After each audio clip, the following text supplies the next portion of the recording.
Salem, and welcome to the Salem Show, the only show where the news is fast and the puns are aplenty, unfortunately. Now on to announcements. Seniors, the first scholarship list of the year is out. Look for the yellow papers in student services and in the senior English classes. See Mrs. Martin if you have any questions or need help. And no, the scholarships cannot be converted into Chipotle gift cards. Side dues of $5 can be paid in room 25. Pick up cards from the Tobacco Coalition to earn your first sticker. This sticker, of course, is just a signed photo of Paul Rudd, but in sticker form. Attention students, there's only 1 week left to order a 2019 yearbook for the low price of $45. If you've lost your order form, stop by the front office or room 20 to pick up one. You may also place orders online at www.johnstonsyearbook.com. They made me take off my Garfield costume before my picture, though.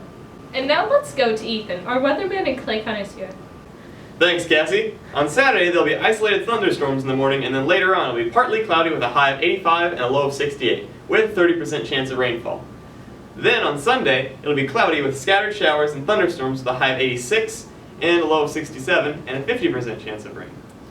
And now we're moving to sports. And don't worry, I figured it out. It's Fitbull, which is an exercise program founded by Mr. Worldwide himself, Pitbull. I hear it's very popular in Florida. Here's sports. I quit.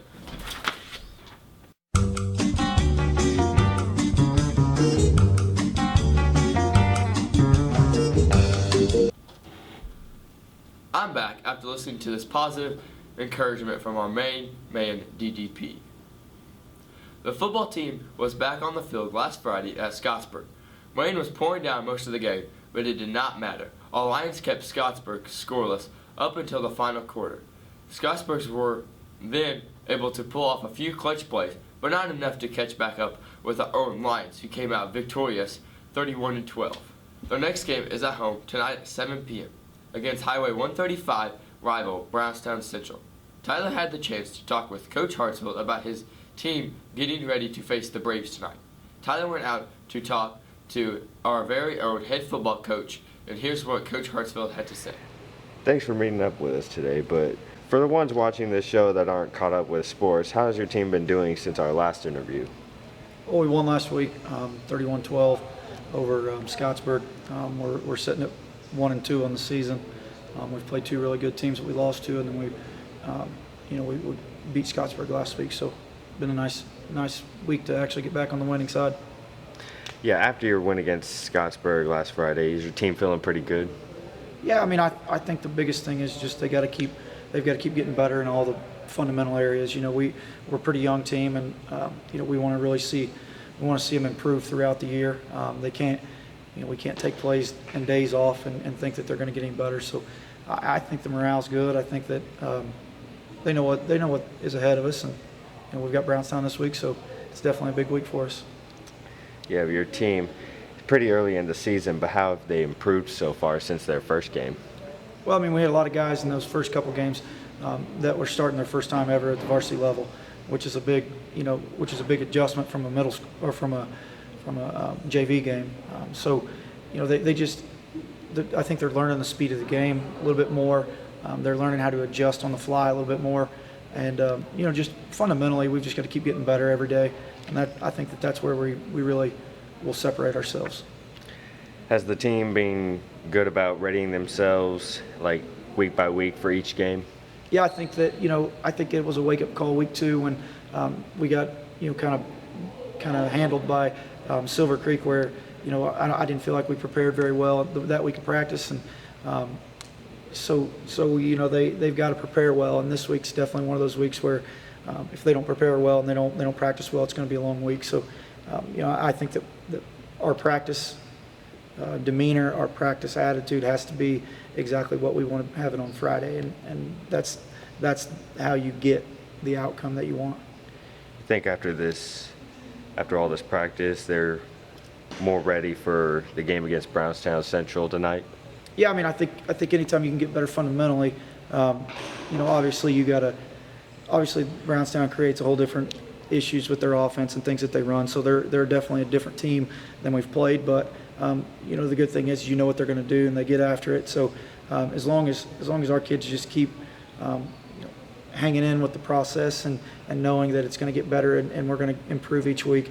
Feel like we'll give ourselves a good chance this week. Now, after your last game against Scottsburg, where you guys had a tremendous win, built up your confidence a little bit, do you think that'll help you guys go into tonight's game strong?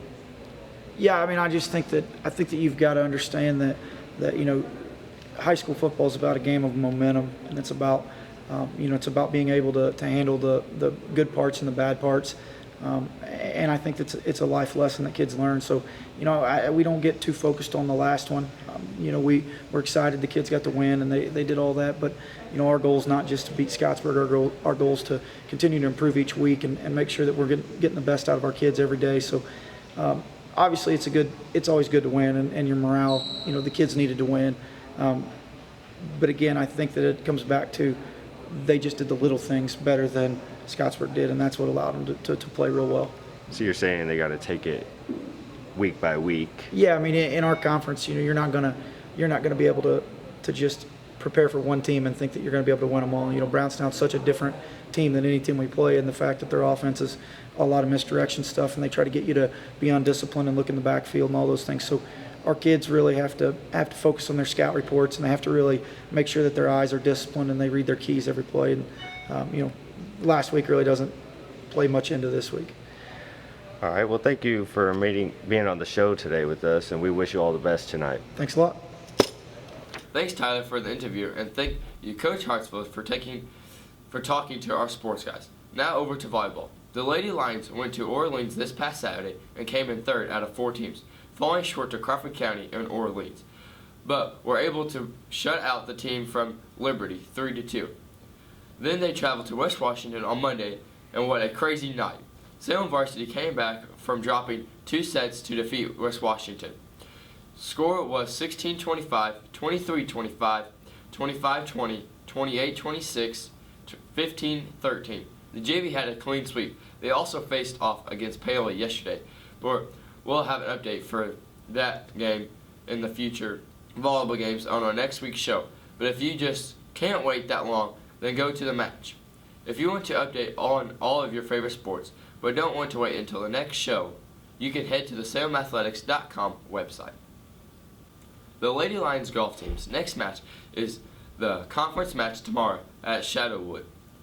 Good luck, girls, and stay out of the traps. Hit 'em long and hit 'em straight. Other events coming up in our tennis team's match against Brownstown after school tonight here in Salem. Tomorrow, the cross-country team will head to Eagles Park for the Brown County Invitational 8:30. Then after that, head on out to Northeast Du Bois for the girls and boys soccer match at 10. As long as you want your sports mentioned on the show, you can contact Mr. Wade Swift through email with updates on the latest events in your sports for a small fee. You can load the fee money onto my PayPal through. There's no fee. You can't give out your personal info, Clayton. Here's Cassie. And now here's an interview with Jeremy Elliott and Stephanie Vines, starring our main man on the field, Clayton. All Sellers Day is just right around the corner, and so we're here today with Jeremy Elliott and Stephanie Vines from the Stevens Memorial Museum. So, when is Old Sellers Day? Third weekend in September, and it's always the third weekend in September, so you can prepare every year. This year that makes it the 15th and Sunday the 16th. What is the history behind Old Settlers Day? Well, Old Settlers Day started in 1875. Some of the locals here in town felt like the youth of that era weren't familiar with what their grandparents and great-grandparents had accomplished by settling this area and were unaware of the pioneer way. So they started having a festival 143 years ago to commemorate the heritage of their pioneer ancestors, and so we've continued to do that for 143 years now. That's pretty cool. Who are some of the guest speakers this year? Well, this year, for about the 15th year in a row, we have President Abraham Lincoln coming. We also have the Salem native, Secretary of President Lincoln and later Secretary of State, our namesake, John Hay.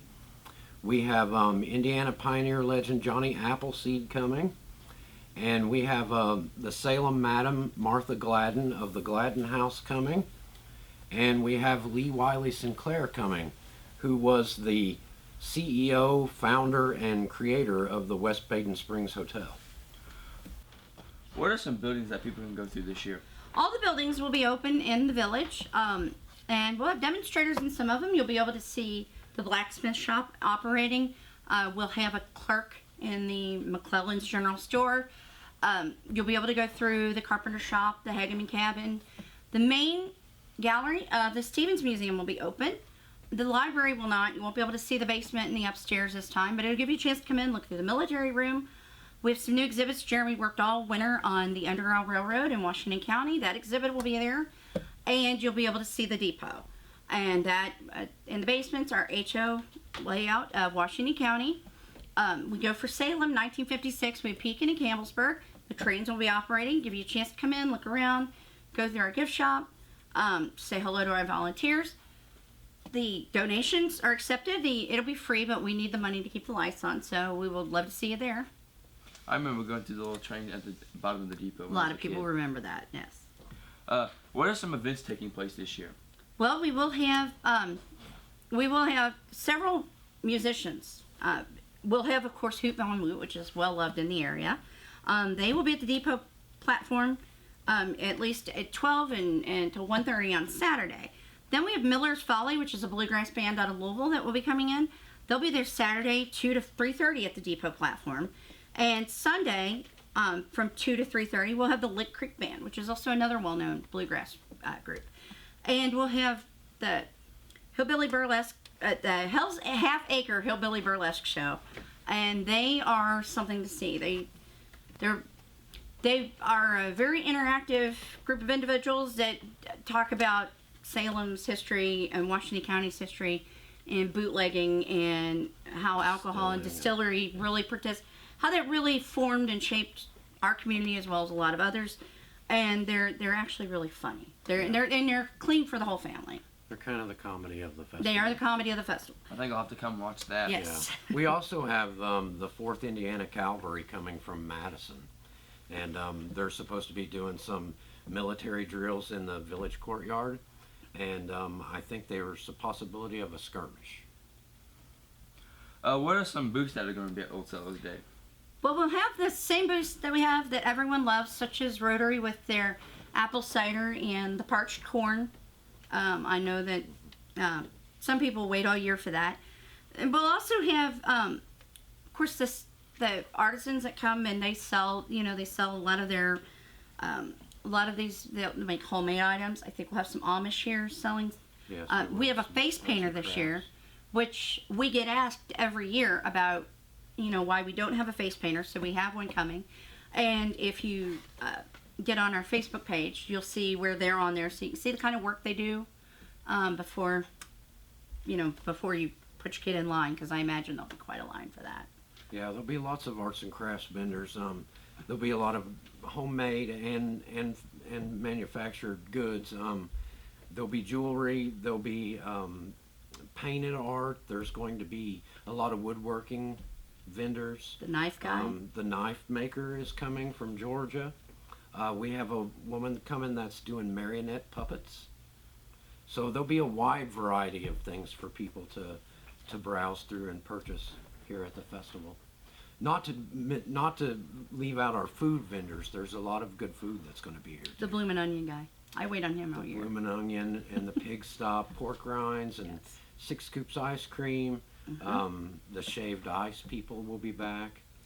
So there'll be a lot of, and I think, is it the kettle corn people? And Yes, the kettle corn. the lemon shake up. So there'll be a lot of good. And they're down at the A lot of depot good parking festival lot. food. And they'll have picnic tables there for you so you can get your food and sit with your family. And that's where our music is too. Yes. So And they also, because it's important, I know for me, they have the hand washing stations that'll have the antibacterial. So What are some of the people's favorite booths here at Old Settlers Day? I have always liked the food booth, but I do like, especially, there's an antique dealer. He always has a lot of very interesting items, and he tries to stick to things that are from Salem and Washington County. But now I do know that there is someone that comes down that makes hair bows, hair things, and I think the JoJo bows that are so big now, I think she specialized in those this year, so something for people to look for. One of the other things outside of the vendors is the demonstrators that we have that'll be in the Pioneer Village courtyard. There's a rope maker coming. There's some guys with antique gun collections that are coming. There's a pedal saw operator. There's the distillers that will be there. There's a village artist coming this year and a potter. And the Indiana Cavalry will be camped out in the meadow that's behind the village barn. It's a new addition this year. And they definitely like it if you come in, and they try to camp as authentically as possible. It'll be a primitive campsite. Right. They'll camp just like they did during the Civil War, right. So it'll be a chance to see an example of that. Yes. And we'll have a full list of our schedule of events. Will be in the paper beforehand. It'll be on our Facebook page, and you'll be able to pick up here. You'll be able to, I know at the depot I'll have some. There'll be little broadsides out and about that'll tell you what is going on where, so that you can plan to see everything. Well, thank you guys for taking your time to talk with us on the Salem Show. Absolutely. I did want to say one more thing, and I'm sorry, I should have mentioned this earlier. That is, if you have any questions coming into it, definitely feel free to call the Stevens Museum, 812-883-6495, or call me at the depot, 812-883-1884. Check our website. But actually, we have a Facebook page, which is a lot easier to kind of peruse, and that's just Old Settlers Festival on Facebook. It'll have our calendar of events. It'll have a lot of the vendors, they have posted on our page, so you can kind of see in advance what they're going to have. That also lists a schedule of events, and it mentions which ones might have live gunfire, because we know that some people like to avoid that. Right. So you'll be able to know where to go with your, or where not to go with your kids or family members when you're here. But definitely, we'd love to hear from you, love to answer your questions, and we can't wait to see you. Thank you guys again. Absolutely. Do you need volunteer hours for a class or a recommendation for a scholarship? Well, you are in luck. September 8th from 9 a.m. to noon, Beck's Mill is having a cleanup day. Admissions are free that day if you are volunteering. Food, water, gloves, and trash bags will be provided. You have to bring your own garbage, though. And now here's a motivational quote for anyone in the audience who just can't take it anymore. Parents can only give good advice or put them on the right paths, but the final forming of a person's character lies in their own hands. And now here's a motivational segment starring everyone's favorite wrestler, DDP. Hey guys, it's me, DDP, and welcome to another Motivational Monday. Today I'm going to give you my version of this Cherokee parable. There's two wolves fighting inside of you. One is good, one is evil. Which one wins? The one you feed. Think about that. The one you feed. What do you feed inside of you? What do you tell yourself? I say it all the time. What's that inner dialogue? What's that story you tell yourself? Is it, oh man, I can't do this. I can't, oh, that's never gonna happen. Oh man, this sucks. Or is it, I got this, I own this. This is gonna be the best thing I ever do. When I walked on that stage for the Hall of Fame, 22,000 people, millions of people watching at home. What do you think I was telling myself before I walked out there? Oh God, I hope this doesn't suck. Oh my God, I hope I don't forget where I am. Oh God, you've never been a reader, you can't read, but now you're gonna try to read off a prompter you made up. Oh my God, what if this all falls apart? No, I wasn't saying any of that. I knew I put the work in. I've got my 4 daughters on my arms. I'm watching Eric Bischoff give his induction speech for me. I'm thinking to myself, oh my God, this is going to be really amazing. This is going to be the best thing I've ever done. But in my mind also, I know I've been super emotional about this before I've ever done it live. Super emotional. And I just glanced up at the heavens and I said, Dusty, help me out with this. And I felt that power and I said, this is going to be the best thing I've ever done. It was the best thing I've ever done. But I already made that decision before I ever walked out there. And I know I'm my biggest critic. It's the best thing I've ever done. Which wolf are you feeding inside of you? Which wolf wins? Own it. Think about it.